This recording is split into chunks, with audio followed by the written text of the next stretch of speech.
Why your gut needs kefir.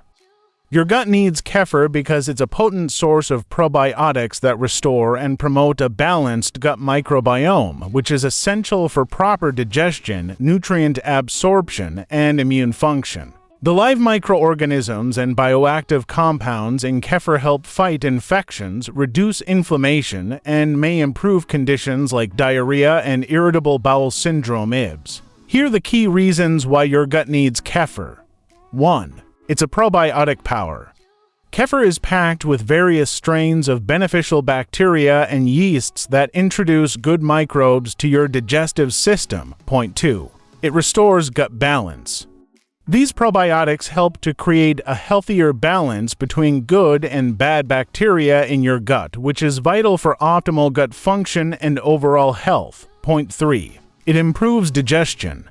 A healthy gut microbiome supports better digestion, aids in regular bowel movements, and can help with digestive issues. Point 4. It fights infections.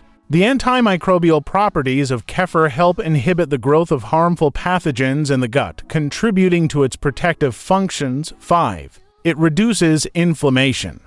Regular consumption of kefir has been linked to reduced inflammation in the gut and throughout the body. Point 6. It supports gut-brain axis. By modulating the intestinal microbiota, kefir may have a positive effect on the gut-brain axis, which is the communication pathway between the gut and the brain, potentially improving mood and reducing stress. Point 7. It is rich in nutrients. Beyond probiotics, kefir is a good source of essential nutrients like calcium and B vitamins, which are crucial for bone health and overall bodily functions. Note, by introducing kefir into your diet, you are providing your gut with the necessary tools and nutrients to maintain a healthy and balanced microbiome, which impacts many aspects of your health. Subscribe for more healthy lifestyle educational videos.